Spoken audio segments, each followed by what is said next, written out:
Assalamualaikum Pak Ustadz. Saya mau bertanya nih Pak Ustadz. Kan banyak banget teman-teman saya yang menawarkan untuk bergabung di bisnis MLM. Sedangkan dalam bisnis ini kita diwajibkan untuk menjual beberapa barang dan merekrut member yang ada di bawah kita. Tapi saya masih ragu nih Pak Ustadz untuk bergabung dalam bisnis ini. Nah, dalam hukum Islam itu bergabung di bisnis MLM itu seperti apa sih Pak Ustadz? Terima kasih. Waalaikumsalam warahmatullahi wabarakatuh. Saudara-saudara para pemirsa, bisnis dalam Islam masuk kategori muamalah yang hukum asalnya adalah boleh. Seperti dijelaskan dalam satu kaidah fikih, al-aslu fil muamalah al-ibahah. Bisnis dalam Islam masuk bagian dari muamalah dan itu dibolehkan. Perkembangan bisnis sekarang ini, baik sistem maupun budaya bisnisnya, sudah sangat pesat dan cepat. Maka diperlukan improvisasi, inovasi, teknik, dan mediasi dalam dunia usaha perdagangan. Dan Islam memberikan jalan untuk itu semua. Maka dunia usaha, bisnis, perdagangan dalam Islam boleh dan memberikan ruang untuk melakukan perniagaan. Tetapi kemudian asal perniagaannya, asal bisnisnya, asal usahanya tidak keluar dari jalur-jalur syariat agama. Seperti penanya tadi, apa hukumnya dalam agama Islam tentang multi level marketing? Saudara para pemirsa, pakar marketing mengatakan ada 3 macam jenis pemasaran.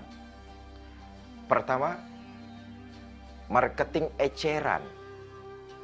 Yang kedua, marketing penjualan langsung kepada konsumen. Ini yang mereka sebut direct selling.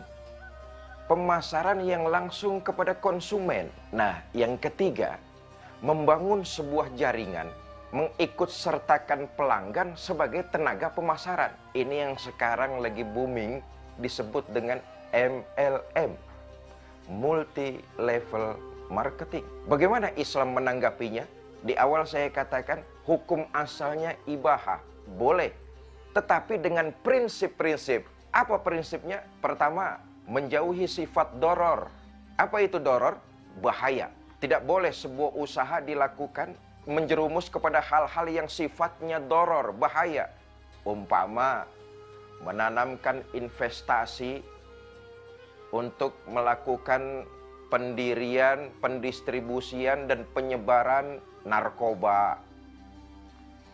Menginvestasikan uang untuk menyalurkan, membuat dan menyalurkan serta menjadi bagian dari distribusi narkoba. Doror, bahaya, dan ini haram. Yang kedua, menjauhkan hal-hal yang bersifat jahalah. Apa itu jahalah? Ketidakjelasan. Dalam Islam sebuah perniagaan, barang yang mau diperjualbelikan harus jelas bentuknya.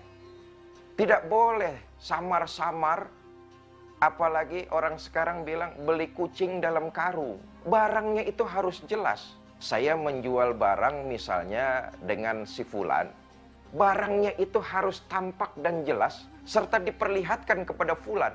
Lalu terjadilah transaksi tawar-menawar. Maka prinsip yang kedua, jauhi sifat jahalah, ketidakjelasan. Pembeli dan penjual akan sah bertransaksi kalau barang yang diperjualbelikannya itu tidak jahalah. Harus jelas. Bapak, Ibu, saudara-saudara, para pemirsa Net TV yang saya cintai, berkaitan dengan MLM, multi level marketing. Sistem ini pernah dijalankan oleh baginda kita Nabi besar Muhammad SAW. Beliau pernah melakukan ini ketika awal-awal berdakwah di Mekah. Dakwah yang dilakukan Nabi itu multi level marketing, dari mulut ke mulut, dari orang ke orang, dari rumah ke rumah. Pesannya berantai. Membangun sebuah jaringan yang mereka juga diikut sertakan oleh baginda Nabi sebagai pemasar. Ini dilakukan oleh baginda kita Nabi besar Muhammad Shallallahu Alaihi Wasallam, menyebarkan Islam, mendakwahkan kepada mereka menggunakan person to person, dari mulut ke mulut, dari rumah ke rumah, dari orang ke orang. Saudara, saya kembali, muamalah ini masuk kategorinya muamalah. Maka hukum asalnya dalam Islam jelas dibolehkan, tetapi dengan sesuai syariat agama Islam. Yang perlu diketahui dalam bisnis MLM ini, pertama, MLM yang akan kita ikuti jauh dari unsur maisir. Apa maisir itu?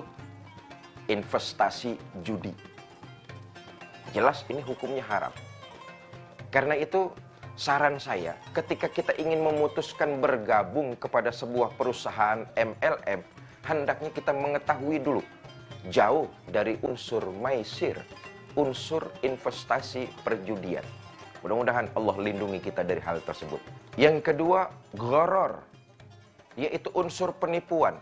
Kalau sistemnya menipu, maka Islam mengharamkan. Jadi jauh dari unsur penipuan. Dan yang ketiga, jauh dari unsur riba. Saudara-saudara, tentu tidak cukup waktu membahas hal-hal seperti ini, tetapi mudah-mudahan ini bisa dipahami dan mencegah kita supaya kita lebih teliti lagi dalam menginvestasikan atau dalam berusaha bergabung dengan MLM. Wallahu a'lam bishawab. Jangan kemana-mana, kita akan masih menyaksikan tayangan berikut ini.